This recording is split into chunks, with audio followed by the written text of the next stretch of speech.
Oi, gente, como vocês estão? Espero que estejam bem. Essa é a nossa 15ª aula. Na aula passada, a gente falou sobre a Revolução Francesa, que foi um período muito tenso na França. Eles já estavam saturados do absolutismo e depois de todo um período de terror, literalmente, eles eles acharam que encontraram a solução em um general. Esse general era Napoleão Bonaparte. Então, por isso que a nossa aula de hoje a gente vai falar sobre o período que Napoleão Bonaparte esteve governando a França. Esse período ele é dividido, a gente vai acompanhar certinho. Napoleão Bonaparte, ele nasceu em 1769. Ele era pertencente à pequena nobreza. Aos 24 anos, como eu disse, ele se tornou general da brigada e ele era muito reconhecido pelos seus atos e ele era um grande admirador de Robespierre.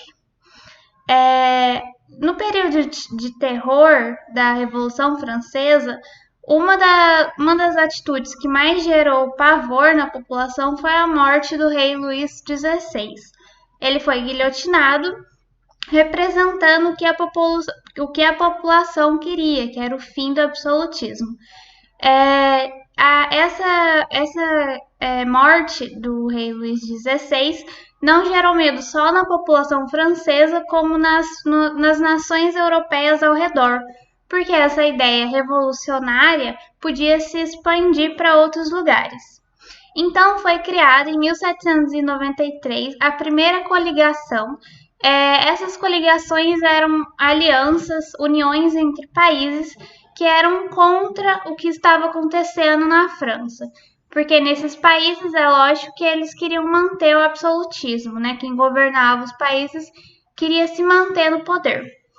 A primeira coligação era formada pela Áustria, Prússia, Holanda, Espanha e Inglaterra. Eles tentaram impedir a primeira fase da Revolução, não deu certo, até que na Revolução Francesa se expandiu para o período conhecido como Terror. E a segunda coligação, então, foi formada em 1798 pela Inglaterra, Áustria e Rússia. Eram os principais países que estavam contra o que estava acontecendo na França.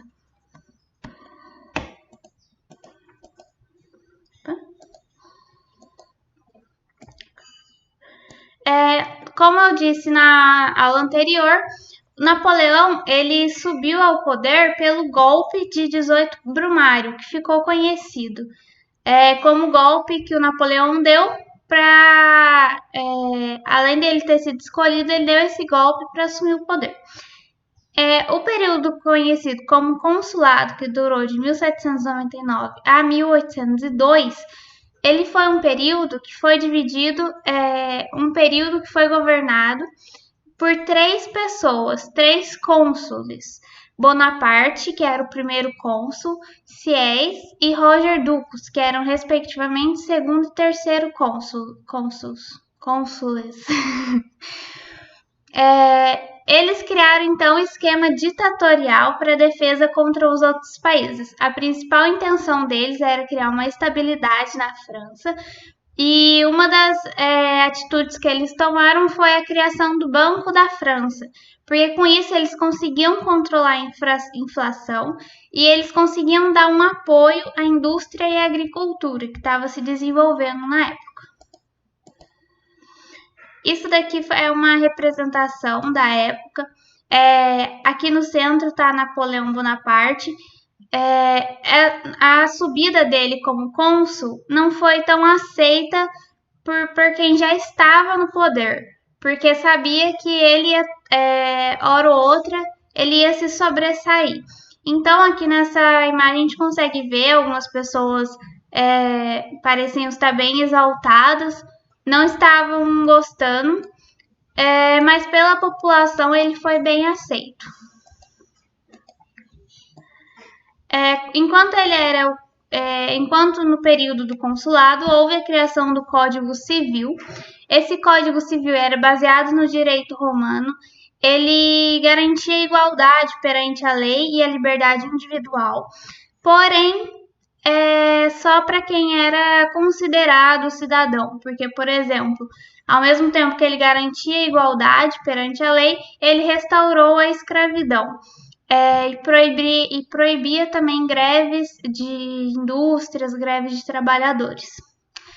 Ele pacificou a relação com a Igreja Católica, que anteriormente estava meio abalada. Algumas das atitudes dessa concordata com o Papa Pio VII foram, por exemplo, estabelecer que a maior parte da população francesa seria adepta à Igreja Católica, porém o Estado era leigo, em respeito a outras religiões. O Estado também, o cônsul, ele ficou responsável por ajudar a Igreja Católica, por exemplo, não cobrando impostos, não cobrando taxas, como era anteriormente. No final da folhinha da teoria que eu passei para vocês, tem alguns dos atos que foram estipulados nesse acordo. A população gostou muito desse período do consulado, principalmente pelas atitudes de Bonaparte, que se destacou nesse período. Então, a população decidiu dar a ele um consulado vitalício. Portanto, houve a criação da Constituição do 5º ano, e com isso era determinado que Bonaparte viria a se tornar imperador. Essa última Constituição do consulado estabelecia que agora iria haver um consulado vitalício, e esse consulado vitalício se transformou no Império. Um segundo governo de Bonaparte, né? Quando houve essa substituição do consulado para a monarquia, houve então a criação da Constituição do ano 7, que era realmente quando ele estabeleceu os acordos, as definições que ele queria. Papa Pio VII declarou Napoleão I imperador dos franceses. Como ele era imperador, ele então ficou conhecido como Napoleão I. Um dos principais atos dele foi a expansão do Império Napoleônico. Eles derrotaram austríacos, prussianos e parte do norte da Itália. Então, houve uma expansão territorial significativa. Além disso, houve uma aliança com parte dos alemães, que ficou conhecida como Confederação de Reno. A França também, o Império de Napoleão, controlava áreas da Bélgica, da Holanda e da Espanha. Mesmo que não fossem dominadas, haviam, por exemplo, parentes dele governando essas regiões. Porém, com a derrota de Trafalgar, que é uma região da Inglaterra, a França se sentiu muito abalada, Napoleão se sentiu muito abalado, então ele estabeleceu o bloqueio continental da Inglaterra. Ou seja, nenhum país poderia fazer comércio com a Inglaterra. Isso daqui é um quadro que foi encomendado por Napoleão, inclusive, chama A Coroação de Napoleão. É interessante porque o Papa está representado aqui. Naquela época, quem coroava os imperadores era o Papa, mas Napoleão quis dizer que ele era superior à Igreja, então, portanto, ele primeiro coroou a sua esposa, que era Josefina, e depois se autocoroou. O Papa, então, meio que foi de enfeite ali, mas só para mostrar para as pessoas presentes que o governo dele ia estar acima da Igreja Católica.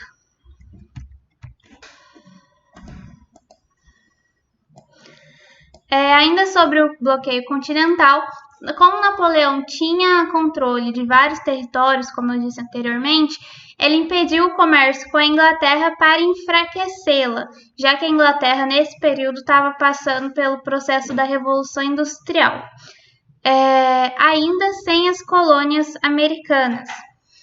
Ele estabeleceu o Decreto de Milão, ou seja, qualquer navio, qualquer nação que que tentasse o contato com a Inglaterra seria considerado inimigo, assim como a Inglaterra. A Europa napoleônica, ela foi bem expandida, como eu disse, ele expandiu muito seu território. E nessa imagem aqui, a gente consegue ter uma noção. O Império Francês estava concentrado na França, que é esse pedacinho aqui em laranja. Ao redor, essas terras amarelas eram territórios de influência francesa, territórios que ele tinha influência. E essa linha aqui em azul, a gente consegue ver ela contornando boa parte do continente, é o bloqueio continental, ou seja, nenhum país poderia ultrapassar essa linha para fazer comércio com o Reino Unido, Inglaterra, no caso. Ainda no Império foi criada uma quinta coligação. Essa quinta coligação, nela, os austríacos queriam autonomia para poder enfrentar a França realmente. Mas Napoleão Bonaparte ele encontrou uma forma de solidificar a paz. Ele terminou o casamento com a Josefina e casou com o filho do imperador da Áustria, Maria Luísa, com a filha do imperador da Áustria, Maria Luísa. Então, assim, ele conseguiu estabelecer a paz com a Áustria. A Prússia estava ocupada pelo exército francês, então não podia reagir. A Rússia e a Áustria mantiveram uma paz, porém por tempo determinado. A Inglaterra permaneceu irredutível a qualquer aproximação, portanto, continuou com bloqueio continental. Só que o comércio, as terras, elas dependiam das compras e vendas da Inglaterra. Então, por isso que eu falei que a Rússia e a Áustria mantiveram a paz por tempo determinado, porque essas duas nações foram as primeiras a romperem o bloqueio continental. Então, com esse rompimento do bloqueio continental, houve o início do fim do Império Napoleônico. Começa o declínio do Império. A nação francesa estabeleceu uma batalha com a Rússia que ficou conhecida como Campanha na Rússia. Os franceses tentaram invadir a Rússia, só que pelo forte inverno do ano de 1812, o inverno da Rússia é muito conhecido por ser muito forte, os soldados ficaram sem mantimentos e água, resultando em muitas mortes, doenças.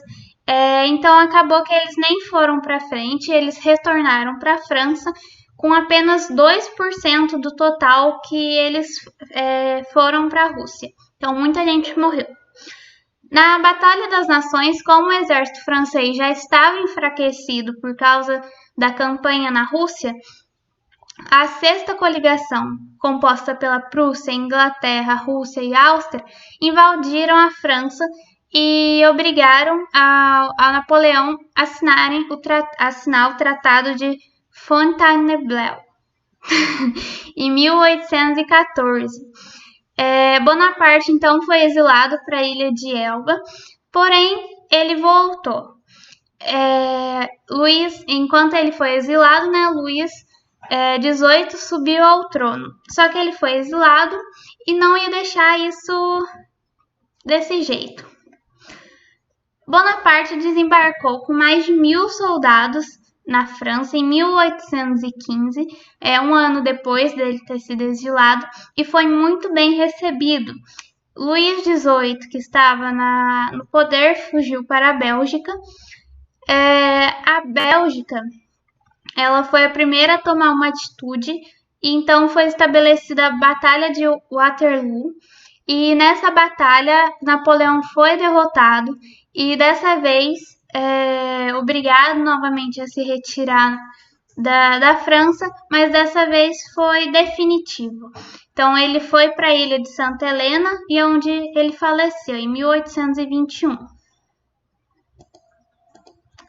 Após essa ida definitiva de Napoleão, houve o Congresso de Viena em 1815. foi um período de restauração do antigo regime, ou seja, o absolutismo. Os reis, os imperadores, os absolutistas, eles entraram em um acordo para devolver os territórios conquistados por Napoleão, deixar tudo voltar ao normal, deter as ideias revolucionárias que surgiram inicialmente na França e criaram ainda uma Santa Aliança, que impediam, essa Santa Aliança era uma aliança onde eles impediam manifestações contra o absolutismo. Portanto, no final, acabou que o absolutismo se instaurou novamente nesses países, principalmente na França.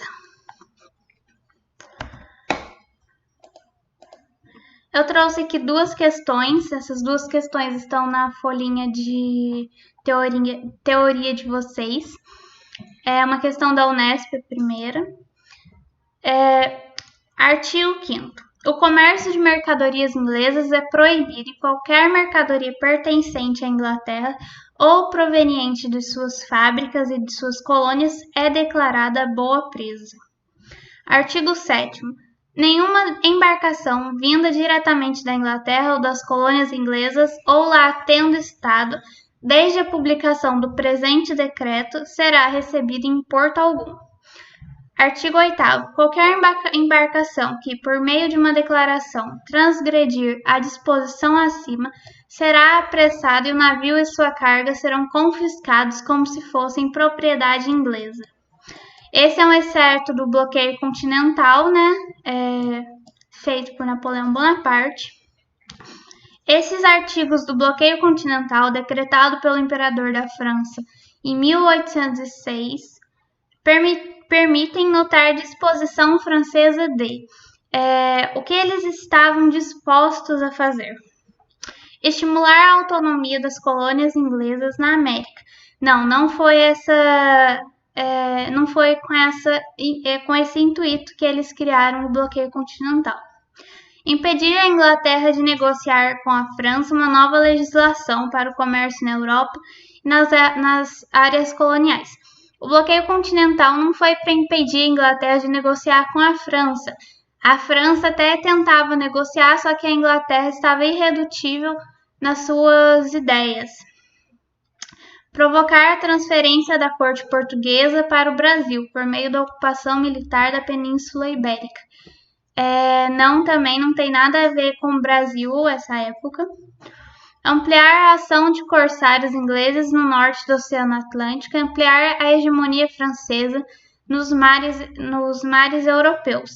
A França ela não tinha a intuição de provar sua autonomia para ninguém.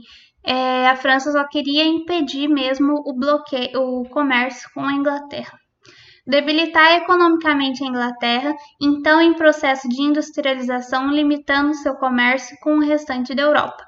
É exatamente isso que a França queria, limitar o comércio, já que isso iria enfraquecer a Inglaterra.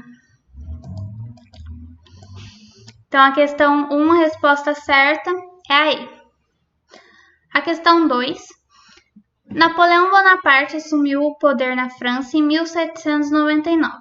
A partir do chamado golpe de 18 Brumário, tornou-se o primeiro cônsul, depois primeiro cônsul vitalício e posteriormente imperador. Durante o seu governo, retomou as relações com a Igreja Católica e permitiu total autonomia dos seus sacerdotes. Realmente, retomou as relações com a Igreja Católica, mas não permitiu a autonomia da Igreja Católica, como está falando aí. Como eu disse para vocês, ele quis provar que o governo dele era acima da Igreja Católica.